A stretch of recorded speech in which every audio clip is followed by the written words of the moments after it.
Assalamualaikum warahmatullahi wabarakatuh. Di sini saya akan mempresentasikan tentang shortest job first yang primitif. Jika suatu proses sedang dikerjakan, kemudian ada proses lain yang datang atau menginterupsi, di mana burst time-nya lebih kecil dari sisa waktu proses yang sedang dijalankan, maka proses lain ini akan dikerjakan dahulu, dan sisa dari proses yang sebelumnya tadi akan dikembalikan ke ready queue atau ke antrian. Mari kita tentukan queue time atau rata-rata waktu tunggu dari tabel ini menggunakan algoritma SJF primitif. Pada saat 0, P1 masuk ke antrian dan langsung diproses. Kemudian pada saat yang kedua, datang P2 dengan burst time 8. P2 sebagai instruksi akan langsung diproses dari saat 0 sampai 2. P1 masih menyisakan 10 proses lagi yang disimpan di antrian. P1 menyisakan antrian sebanyak 10. P2 diproses, kemudian saat waktu yang ketiga, P3 masuk ke antrian langsung diproses. P3 mempunyai burst time 5, sisa dari burst time untuk P2 disimpan pada antrian. Dari 2 ke 3, P2 masih menyisakan antrian sebanyak 7 proses lagi. Diproseslah P3. Kemudian di saat yang kelima, masuklah P4 dengan burst time 2. P4 langsung diproses. Sisa dari P3 yang ketiga masih ada sisa antrian.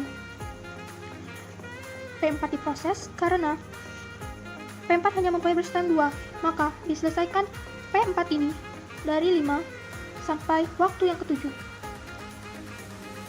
Ketika P4 selesai, maka P3, P2, dan P1 masuk ke antrian. Dibandingkan burst time ketiga ini, maka P3 adalah yang mempunyai burst time terkecil, yaitu dengan nilai 3. P3 diproses, kemudian pada saat yang ke-9, masuk ke antrian P5 dengan burst time 1. P3 melanjutkan ke waktu yang ke-9. P2, P1 antri pada nilai waktu yang ke-9 ini. Karena P3 masih melanjutkan proses yang sebelumnya, ketika dibandingkan burst time keseluruhan proses, maka proses yang berjalan sebelumnya mempunyai waktu yang lebih singkat atau akan dipilih sebagai proses yang akan dieksekusi pada saat yang ke-9 ini. P3 diproses, kemudian pada saat yang ke-10, P3 selesai.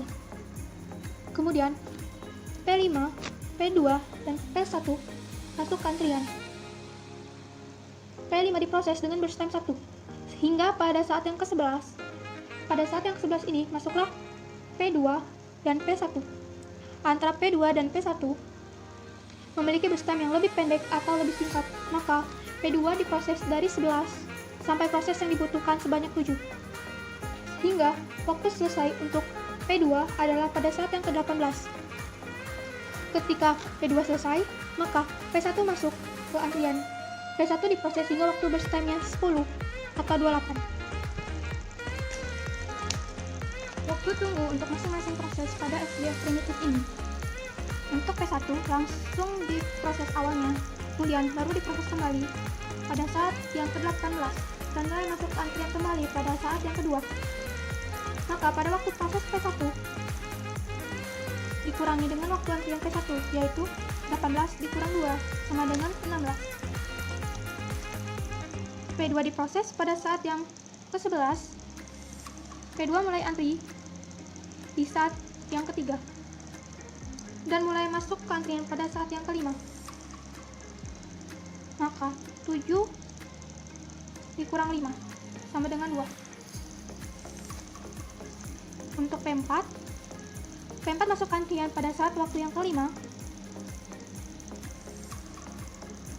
dan langsung diproses.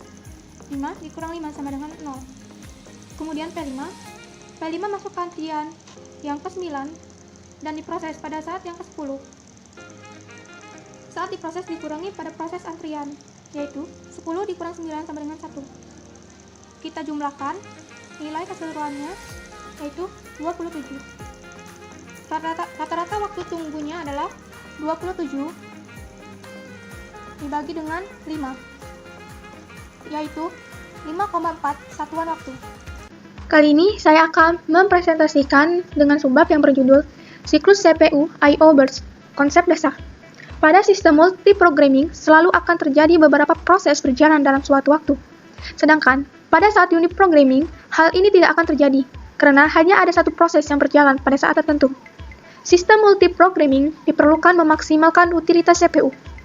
Pada saat proses dijalankan, terjadi siklus eksekusi CPU dan menunggu I/O yang disebut dengan siklus CPU I/O burst. Eksekusi proses dimulai dengan CPU burst dan dilanjutkan dengan I/O burst, diikuti CPU burst lain, kemudian I/O burst lain. Pada saat suatu proses dieksekusi, terdapat banyak CPU burst yang pendek dan terdapat sedikit CPU burst yang panjang. Program yang I/O bound biasanya sangat pendek CPU burst-nya, sedangkan program yang CPU bound kemungkinan CPU burst-nya sangat lama. Hal ini dapat digambarkan dengan grafik yang eksponensial atau hipereksponensial. Oleh karena itu, sangat penting pemilihan algoritma penjadwalan CPU.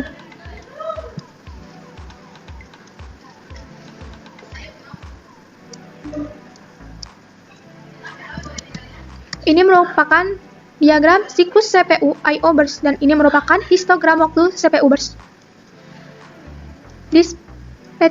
Dispatcher adalah suatu modul yang akan memberikan kontrol pada CPU terhadap penyeleksian proses yang dilakukan selama short-term scheduling. Fungsi-fungsi yang terkandung di dalam dispatcher antara lain 1. Switching context.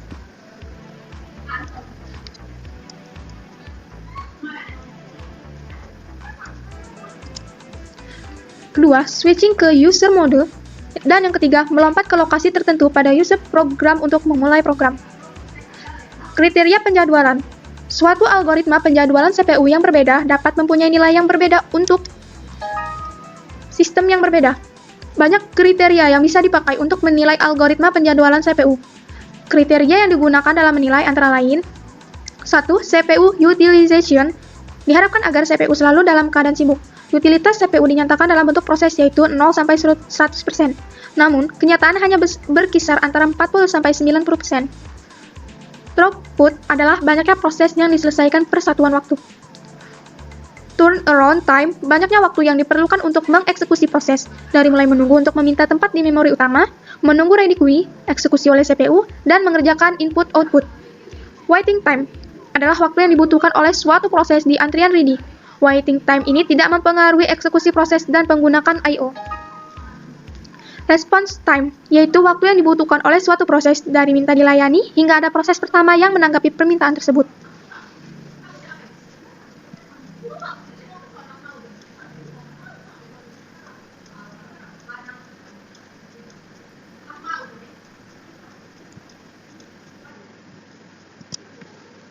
CPU scheduler. Pada saat CPU menganggur, maka sistem operasi berproses yang ada di memori utama ready queue untuk dieksekusi dan mengalokasikan CPU untuk salah satu dari proses tersebut. Seleksi semacam ini disebut dengan short-term scheduler atau CPU scheduler. Keputusan untuk menjadwalkan CPU mengikuti 4 keadaan, yaitu yang pertama, ketika proses berpindah dari status berjalan atau state running ke status menunggu, state waiting. Contoh, permintaan input-output atau menunggu terminasi satu dari proses child. Kedua, ketika proses berpindah dari status berjalan, state running, menuju ke status siap, state ready. Contoh, saat terjadi interrupt. Yang ketiga, ketika proses berpindah dari status menunggu atau state waiting ke status siap atau state ready. Contoh, menyelesaikan input-output. Dan yang terakhir yaitu yang keempat, ketika proses diterminasi atau dihentikan.